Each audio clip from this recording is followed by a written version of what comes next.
हाताने कळ्या न पाडता सुद्धा परफेक्ट तसाच उकळीचा मोदक कसा तयार केला जाऊ शकतो, तेही मोदकांचा साचा न वापरता, ते मी तुम्हाला आजच्या व्हिडिओमध्ये दाखवणार आहे. उकडीचे मोदक गणपती बाप्पाचा सगळ्यात आवडता नैवेद्य. हल्ली सगळ्या मराठी आणि नॉन मराठी घरांमध्ये बनवला जातो. उकडीच्या मोदकांचे बरेच ऑनलाईन ऑफलाईन वर्कशॉप्सही आजकाल अवेलेबल असतात. पण तरीही वेळेअभावी किंवा प्रॅक्टिस अभावी परफेक्ट कळ्या घातलेले उकडीचे मोदक करायला सगळ्यांनाच जमत नाही. पण तरीही साचा वापरायची सगळ्यांची इच्छा नसते, कारण बऱ्याचदा साच्यामध्ये पीठ खूप जास्त राहतं, जाडजाड राहतं आणि तेवढे परफेक्ट ते बनत नाहीत. मग प्रॉपर मोदकांचा साचा न वापरता तरीही कळ्या असलेल्या मोदकांचा फील कसा यायचा ते मी तुम्हाला दाखवते आहे. व्हिडिओ शेवटपर्यंत नक्की बघा. तर एक मीडियम साईजचा नारळ मी वाढवून घेतलेला आहे. त्या नारळाचा चव काढून घ्यायचा आहे. तुम्ही कोणतीही पद्धत चव काढण्यासाठी वापरू शकता. नारळ खाऊन झालेला आहे. मी फक्त सध्या अर्धा नारळच घेतला आहे, कारण मी तुम्हाला दाखवण्यापुरते 4-5 मोदक करणार आहे.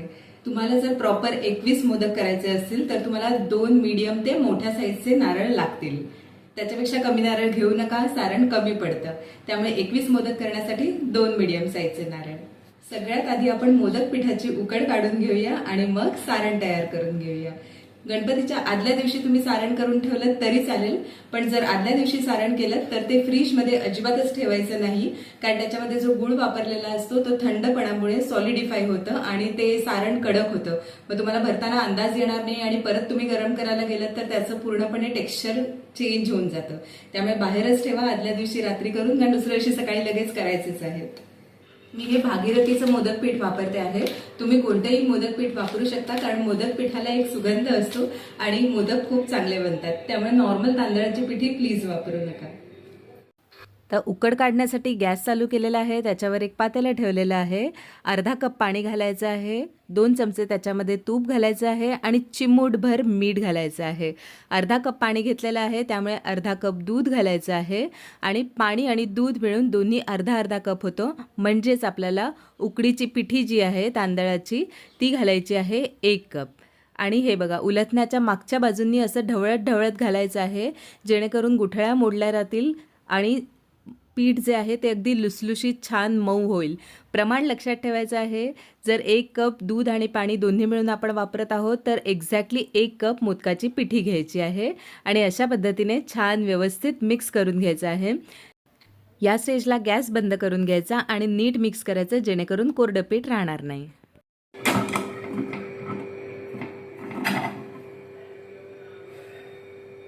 खूप मस्त सुगंध येत आहे. आता याला ठेवायचंय झाकून. तोपर्यंत आपण मोदकाचं सारण तयार करून घेऊया. कढई घ्यायची आहे, मग घालायचं आहे 2 ते 3 चमचे तूप. यासाठी अगदी 2 चमचे तूप पुरेसं होतं. खूप जास्त तूप घालायचं नाहीये, नाहीतर ते तुपट होऊ शकतात. तूप घातल्यानंतर लगेचच आपल्याला नारळाचा चव घालायचा आहे, जो आपण खाऊन ठेवला होता. थोडासा मिक्स करायचा आहे. खूप जास्त ड्राय तर अजिबातच होऊ द्यायचा नाही. फक्त काही सेकंड मिक्स केल्यानंतर लगेचच ह्याच्यामध्ये आपल्याला गूळ घालायचा आहे. गूळ तुम्ही चिरूनही वापरू शकता, नॉर्मल गूळ, किंवा मी इथे ऑर्गॅनिक गुळाची पावडर घेतलेली आहे. जेवढा नारळाचा चव असेल तेवढाच गूळ घ्यायचा आहे. सगळे जिन्नस व्यवस्थित मिक्स करत घ्यायचे आहेत. तुम्ही बघू शकता आता गुळाला पाणी सुटत चाललेलं आहे. या स्टेजला 2 चमचे दूध घालायचं आहे, जेणेकरून एक टेक्स्चर चांगलं राहतं, अगदीच असं कडक होत नाही. हे बघा, आता गुळाला पाणी सुटत आलेलं आहे. साईडने ते थोडंसं ड्राय व्हायला लागेल. वेलदोड्याची पूड मी जेव्हा लागेल तेव्हा करते. त्याचा फ्रेशनेस आणि सुगंध जो असतो तो खूप मस्त असतो. कडा ड्राय झाल्यानंतर वेलदोडे पूड घालायची आहे. सारणही बनून तयार आहे. आता मोदक वळायचे.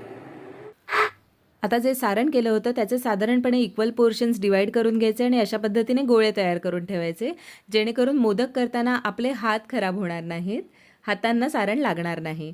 चला तर मग आता सगळ्यात महत्त्वाचं काम उकड मळून घ्यायची. उकड मळून घेणं हे खूप महत्त्वाचं आहे. त्याच्यावरच डिपेंड करतं की तुमचे मोदक किती छान मऊ लुसलुशीत होतील. तर अशा पद्धतीने सगळी उकड काढून घ्यायची आहे. अगदीच गरम असेल, हात लावत नसेल तर वाटीच्या उलट्या भागाने पहिले मॅश करून घ्यायची.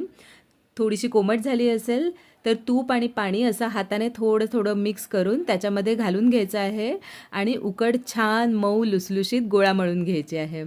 तुम्ही जेव्हा उकड मळायला घेता तेव्हाच तुम्हाला फील येईल की किती छान सॉफ्ट आणि लुसलुशीत ती झालेली आहे.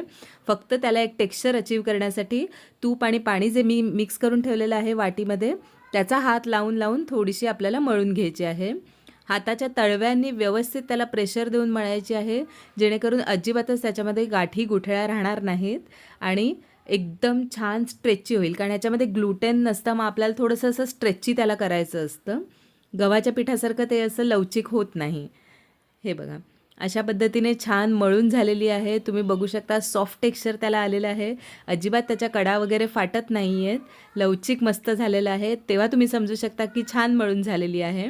आणि आता या पिठाचेही इक्वल पोर्शनचे गोळे आपल्याला तयार करून ठेवायचे आहेत आणि लगेचच या गोळ्यांना झाकून ठेवायचं आहे, नाहीतर हवा लागून ते थोडेसे कोरडे होऊ शकतात.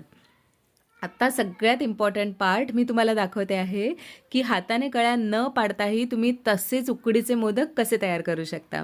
तर अशा पद्धतीने छोटीशी आधी पारी करून घ्यायची. ही तर खूप सोपी आहे करायला, कोणालाही येते.